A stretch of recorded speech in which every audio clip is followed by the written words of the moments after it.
We're in a new series, and we're talking about questions God asks us.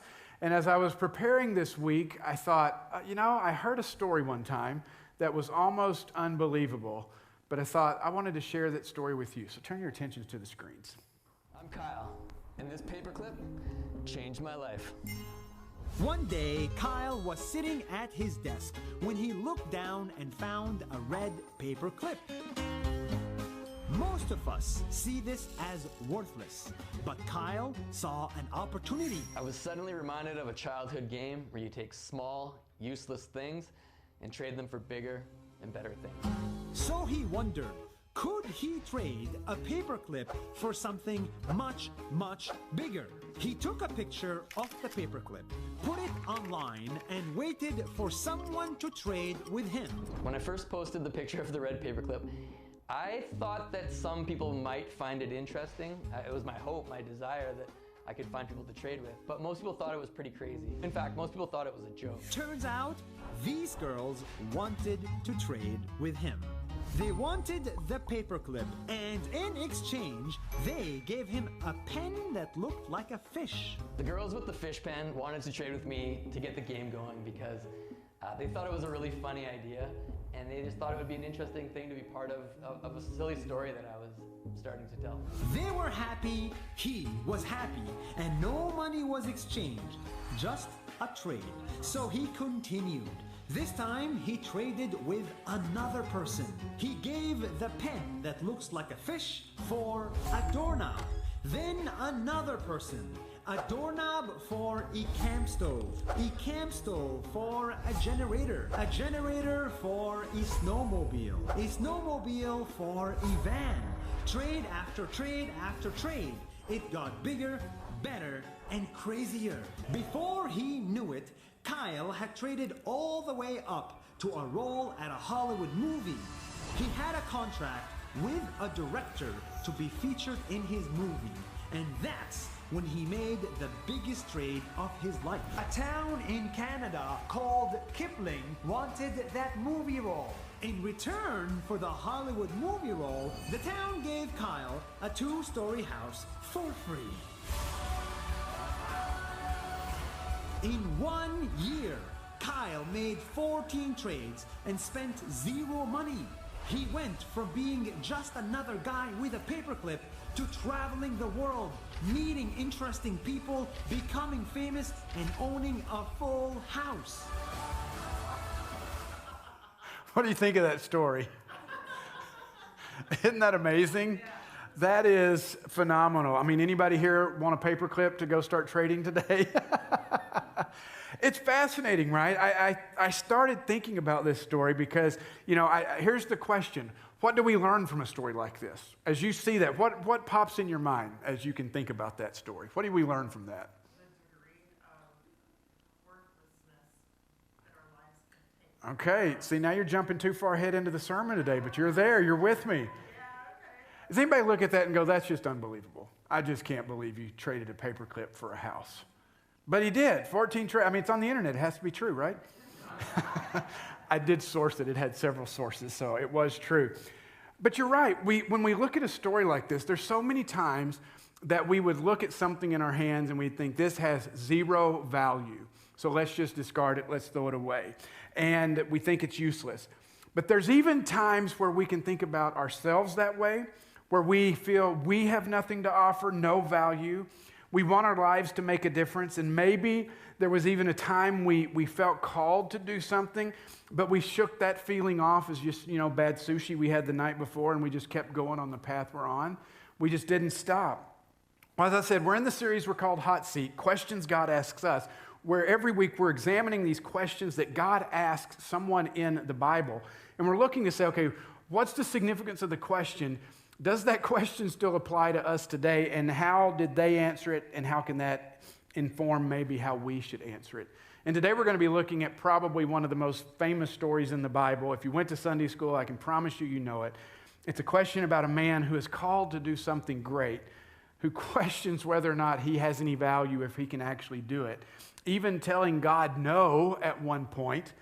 And then the question that God asks him, and I think he sometimes asks us, which is the question, what is that? in your hand? What is that in your hand? So when you go to the Old Testament and you look at the book of Exodus, we see the story of the Jewish people. And there was a man who was called to lead them out of slavery, out of bondage into the promised land. And that man was Moses. Now, the Egyptians had made the Hebrew people, they're called different names, Jews, Israelites, Hebrew nation, whatever. They were the slaves. They'd moved to Egypt because of a famine. At the end of Genesis, we read that. And then as they're growing more populous in Egypt, Egypt says this is getting out of hand, so they made them their slaves. And they didn't want to be overrun by the Israelites. So what they did is they, put laws in place that said you even had to kill the babies, so that they couldn't reproduce and be so numerous. Well, we read the story of Moses, and early in his life, we see that he was one of those babies that was supposed to be killed. He was one that wasn't supposed to survive. But because of this incredible act of civil disobedience by his mom, he survives. He begins to grow up a little bit, but then it gets too much for her to be able to take care of him quietly and secretly. So the story you may have heard is, she puts him in a basket and puts him in the river. And of course, Pharaoh's daughter comes and finds him, and she adopts him. And he becomes part of Pharaoh's family, and he grows up in Pharaoh's court. But then, having all this privilege and education and everything in his life, you'd think he had it made. But one day he sees two people fighting. He sees an Egyptian being harsh to one of the Israelite slaves. And so Moses steps in and he kills the guy. He kills the Egyptian. And he thinks he's okay, thinks he's hidden it and covered it up, but then comes to find out that people know what he's done. And he has to go on the run. He has to leave the area because he's fearful for his life. And so he's in the wilderness. He's in Midian. He meets a woman. He marries her, and he begins to work for his father-in-law. And he's taking care of the sheep.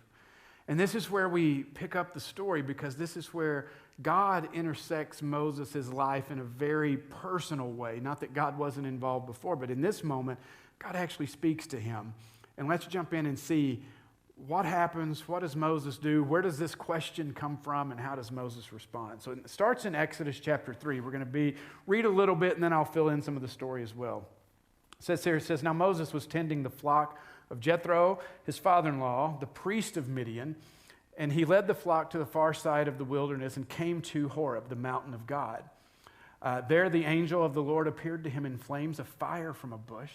Moses saw that the bush was on fire but did not burn up. So Moses thought, I will go over and see this strange sight, why the bush does not burn up.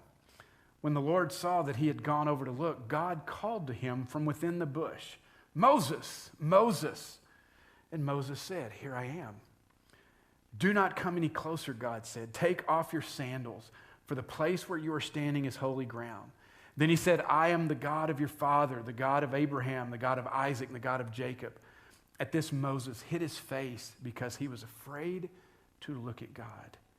Then the Lord said, I have indeed seen the misery of my people in Egypt. I have heard them crying out because of their slave drivers, and I'm concerned about their suffering. So I have come down to rescue them from the hand of the Egyptians and to bring them out of that land into a good and spacious land, a land flowing with milk and honey, the home of the Canaanites, the Hittites, the Amorites, the Perizzites, the Hivites, and the Jebusites. And now the cry of the Israelites has reached me, and I have seen the way the Egyptians are oppressing them. So now go. I'm sending you to Pharaoh to bring my people, the Israelites, out of Egypt. So here is an amazing interaction between God and Moses. I don't know. Think for a moment, if you were in Moses' shoes, what would you do? How would you respond? I love that the writer of Genesis here says, so Moses thought, I will go over and see this strange sight. You think? Sure, why not? Let me go look. But as you read even this first interaction between God and Moses, you see some interesting ideas developed about how God called Moses and maybe how he continues to call us today. And it begins just with this. Did you notice this? That Moses wasn't at a conference. He wasn't at a spiritual formation retreat. He wasn't even at church. Where was Moses? He's out in his field, right? He's out in the wilderness. He's just going about his daily life, the ordinary daily life, the drudgery of getting up and tending sheep and moving sheep from place to place so that they can eat and leading them to water, because we know sheep are stupid and they need help. And so he's out there doing this. There's nothing special about this day. And yet, in this moment of his ordinary life, Moses has a conversation with God. You know, I think there's a lesson there for us, is because sometimes we think we have to be in a specific place at a specific time before God will speak to us and hear. And not just with Moses. You look at other calls, especially in the Old Testament. These people are just going about daily life, and they hear God's voice, and they respond. But we see something else, is that not only was he just in an ordinary life here, that God calls him by name. Did you see that? That the call of God to Moses was a personal call. It wasn't just something in a church newsletter. It wasn't an announcement on Facebook, you know, hey, I'm looking for someone to help deliver a large group of people from one place to another. Just to warn you, people will complain a lot, and what should take about 11 days is going to take you 40 years. If you're interested, click this link and apply. You know, that isn't what God did. God called Moses by name. And we're going to see why in just a moment, because there's significance to why God chose Moses. But it was a personal call. And then, it's just incredible. God invites Moses to join him in what he's doing. Now, I think this is the part that always kills me as a parent.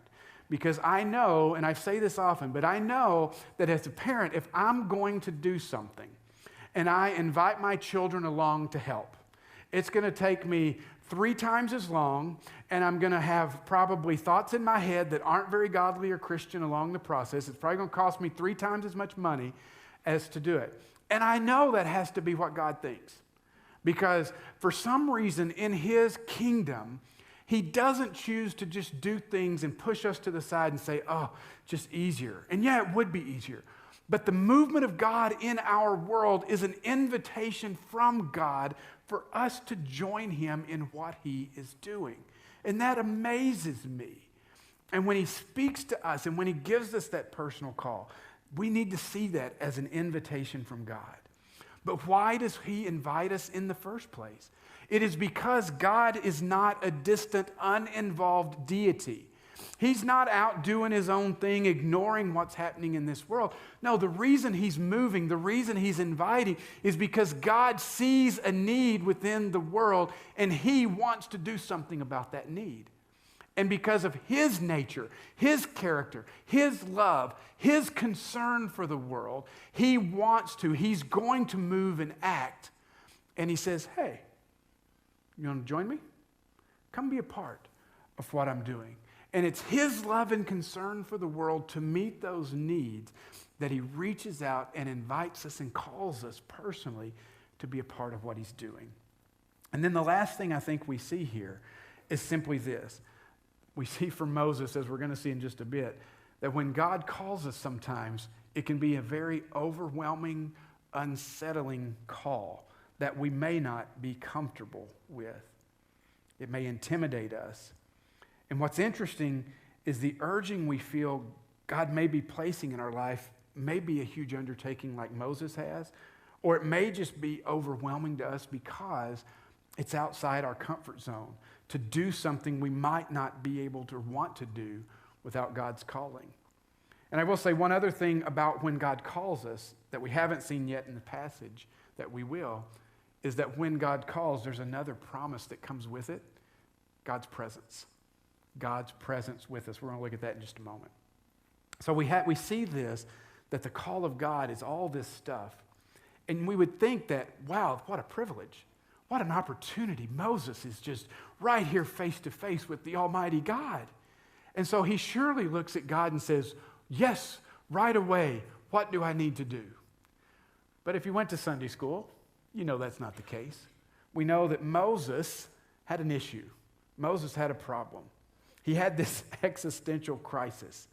But if we put ourselves in Moses' shoes for a moment, God speaks to us through a burning bush, a very cool miracle. We hear the voice audibly speaking to us. It's called us by name. And that voice says, I need you to go to go to the Capitol, the Iowa State Capitol, and I need you to speak to the governor. Or even better, I need you to go to Washington, D.C., and I need you to get an appointment. I'm going to create an appointment for you to speak with President Biden.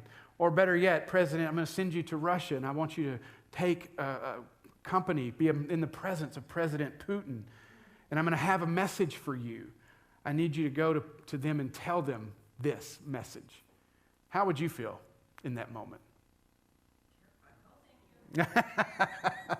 I love it. Because yes, isn't that a very real human moment? Where we would assume that this spiritual giant Moses just is like, yes, God, I'm in, let's go. And yet for us, we understand, right? We understand why Moses might go, I don't know about this, God. That's right. We would be hesitant. We would have our reservations about this whole thing.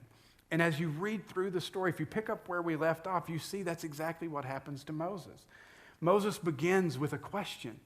He looks at God and he says, well, who am I?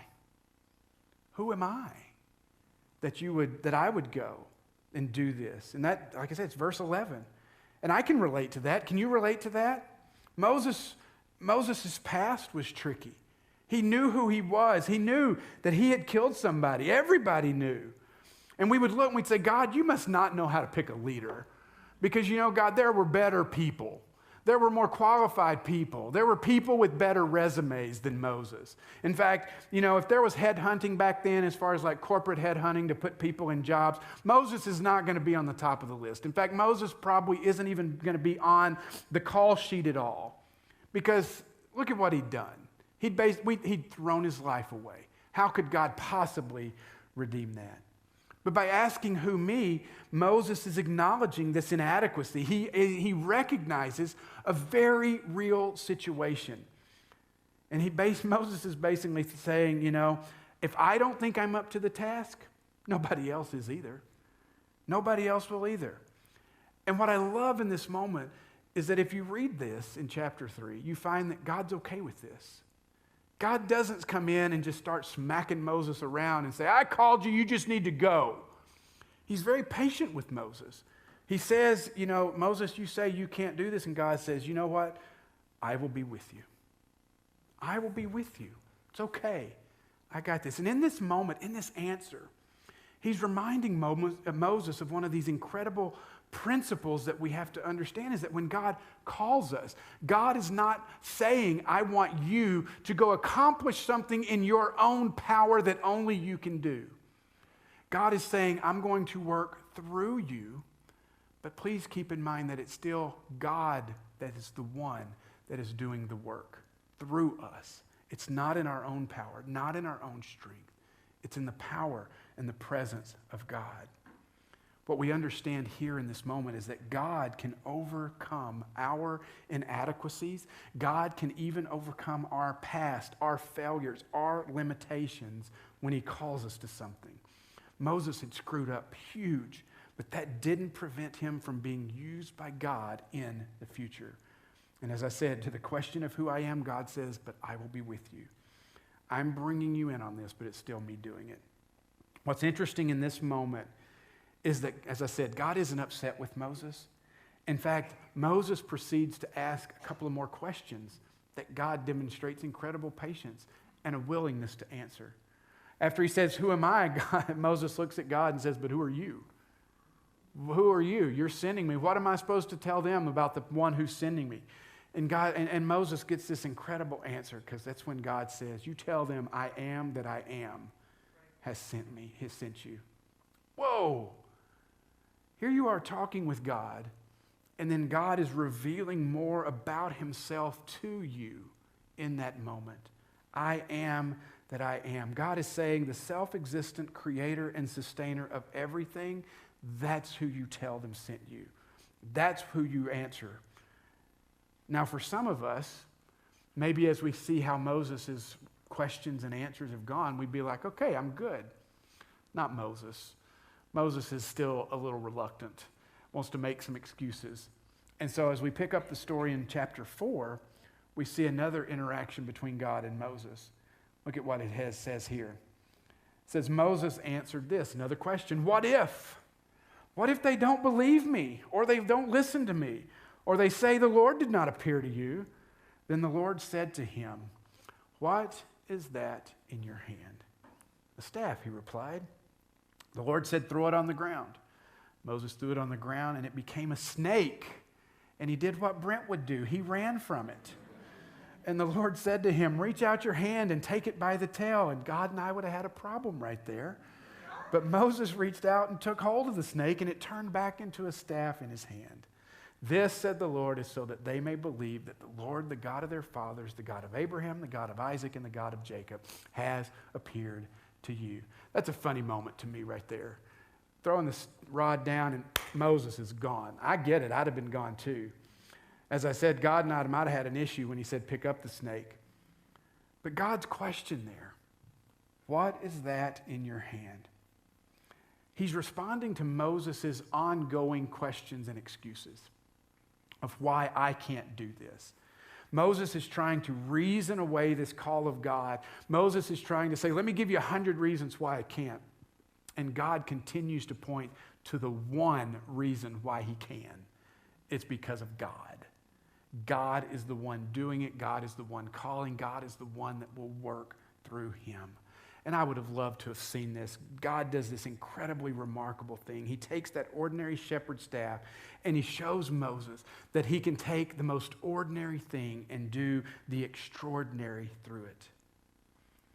What I find amazing as I read through that this week, I thought, as a shepherd, Moses was very aware of that staff in his hand. He was very aware. He used it every day. He had to use it to corral sheep and to bring them back and do all this stuff. He wasn't blind to the staff in his hand, but he was blind to what God could do with the staff in his hand.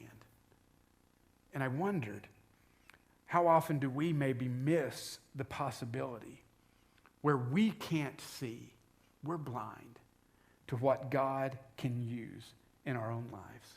I think it applies to the stuff and the things we have, but it applies to us, you and me personally, our lives. We are blind to how God might be able to use who we are in his work in the world. And like Moses, we look to find a million reasons why not and why God has it wrong. But think about that question for just a moment. What is in your hand? It's the guy with the red paperclip. How in the world does somebody see a red paperclip and see that become a house? You know what? With God, that's possible. With God, all things are possible. When God takes the ordinary and brings the extraordinary, what do we have in our hand? What do you have that God might be nudging you this morning to use for his purpose? As I was studying this week, there's a pastor and author. It's the guy who wrote Pauses for Lent, Trevor Hudson. Really love his writings. He's in the spiritual formation realm of his writings, and it's really been life-giving to me. But he wrote about this story, and he mentioned in his book 3 things that each of us have in our hands right now that God can use. And it starts with this, our abilities. Your abilities. Some of you are creatives and artistic. Some of you are good with people and resolving conflict and mercy and loving people. Some of you are great with numbers and technology, and that's amazing. What abilities do you have? You see, what happens, I think, in the Christian circles is that somewhere along the way, we got the impression that in order for God to use us, that he would call us to do something we don't have any idea how to do with a skill set we don't have and abilities we can't develop. It's like if God made you to be a person with numbers, we assumed that, well, God would never allow me to use my gift with numbers to do something for the kingdom. He's going to want me to paint. That sounds awful if you're a numbers person. If you're a people person and you think, well, God's going to call me to be an introvert, we make these assumptions of God as if the abilities he gave us weren't for his purpose. But even that statement tells us a lot, doesn't it? Who gave us our abilities? God did. So why, parents, why would we give our kids something or see them gifted in a way and go, yes, sorry, we're not going to do that? For some reason, my wife writes left-handed. She's a right-handed person, but her father wanted her to be a lefty, so every time she picked up a crayon, he'd put it in her left hand. Why would you do that to somebody? That's not good parenting. And God doesn't do that with us either. He doesn't say, well, I know I gifted you with the ability to be an accountant, Scott, but you know what? I really need you to pick up the piano and sing. Is that terrifying a little bit? Maybe. Maybe so. But what if we had the freedom to understand that, you know what, God has gifted you with a mind to be an accountant, and I can use that in the kingdom. or to have a religion, a doctorate in religion, Tricia, to be able to use that for the kingdom, or an electrical background, or a photography background, whatever it might be. What if God is saying, you know what? I gave you those abilities. Those are the abilities I'm going to allow you to use in my kingdom. God is not looking to change the personality. He's looking to use that, and Moses is the example of that. Moses is the example of that. His abilities were what God would use. And he said, oh, I can't speak. My tongue is thick. I can't talk properly. And God could even use that. Moses might not have been able to see what God could see. Whatever your ability, God can use it. Nothing is too small. Unfortunately, sometimes we get in a comparison trap and we look at other people's abilities and we go, oh, well, my ability's not as good as their ability. That's just garbage. God has the ability to use all of our gifts and talents and abilities in his kingdom to bless others. The other thing that we see here, what's in your hand, Hudson says this. He says, it's not just our abilities, it's also our experiences. What are your experiences? Hudson points this out, and I wish I'd seen this before, but I thought it was amazing. Think about where Moses grew up. Where did he grow up? Pharaoh's house, right? You think he came to this moment in his life 40, 80 years later, with an understanding of how the court works? Do you think he understood how to have a presence and how to speak to Pharaoh? What gave him that? Growing up there, right? God's calling this guy, this man, to lead people through a wilderness. Honestly, they're going to be back where Moses is right here later. He's dealt with the wild animals. He's dealt with wandering sheep. Maybe they don't complain as much as the people will. What prepared Moses to lead people on this journey from one place to the other through barren terrain and difficult terrain? 40 years spent in the desert with the sheep. And then you think about even the spiritual preparation, tending sheep alone, silence and solitude, encountering God. From childhood to adulthood, God was preparing Moses for this moment, even if Moses couldn't see it. Isn't that amazing? All these experiences were making Moses exactly who he needed to be. What about your experiences? Even the painful ones. Do we think God can use those? I know he can. God is a God of redemption. And even the most difficult, trying things that we go through, we believe that God can redeem those. And even though we don't necessarily believe that God made them happen, we know that God can bring good because they happened. And amazing things because of our experiences. And the third thing Hudson mentions in his book is he says God can use our inadequacies. When God calls us to something, it can seem huge and overwhelming. We're going to come face to face with our limitations. But our inadequacies are a reminder that God is the one that's going to be doing the work through us. Isn't that amazing? God, our abilities, our experiences, and even our inadequacies, God can use. Now, I wish this moment right here with Moses had a happy ending right here. It does get better. But you read further and you see that Moses isn't done with God. Moses then looks at God and says, well, I can't do it. Look at my mouth. I stutter. I can't speak it well. And God says, Moses, who made your mouth? Who put the tongue in your head? I did. I got this. And then Moses just looks at God and he says, but I won't. I won't do it. Bold. Don't recommend this. This is where God gets angry with Moses. But even in this moment, God concedes. God says, okay, I'll even work with you here. He says, your brother Aaron, he can help you, which always wasn't a good thing, was it? Aaron caused Moses quite a bit of grief on the journey, especially at the foot of Mount Sinai when Moses is up encountering God. And Aaron's down there building a golden calf to get people to worship. Moses does go to Pharaoh. There's 10 plagues. Pharaoh finally relents and lets the people go. And through the people's resistance to take the land, they end up wandering for 40 years in the wilderness. And Moses faithfully leads them. What I love about this story is I said it didn't have a happy ending there.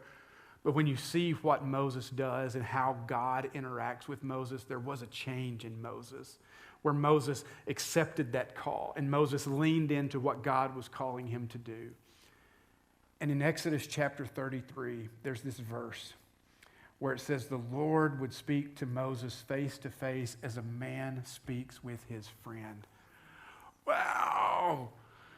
I want that said about me. I want that said about me. How about you? The Lord would speak to Brent face to face as a man speaks with his friend. What a commentary on a life, right? What a commentary. We can learn so much from this interaction from Moses and God. Questions are okay. Did you know that? Questions are okay.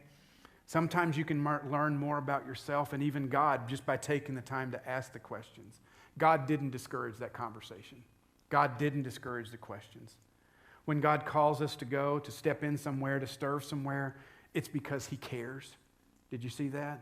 It's God's concern for his people that leads him to this place. And Moses' refusal shows that God cared more about the deliverance of the people than Moses did.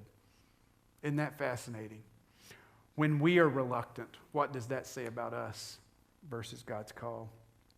And when we see that God can use anything, even the ordinary, to accomplish great things, that's amazing. God can take what is in our hand, that ordinary shepherd's staff, that red paperclip, whatever.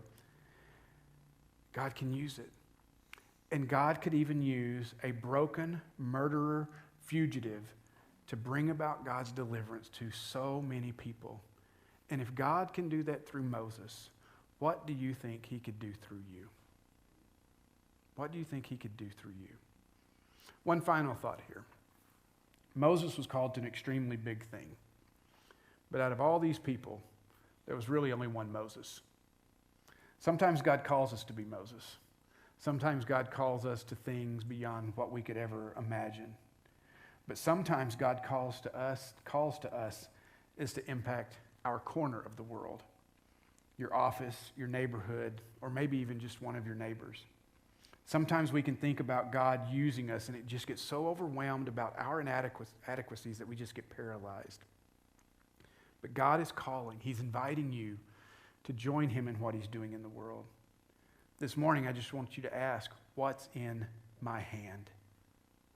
What's in my hand?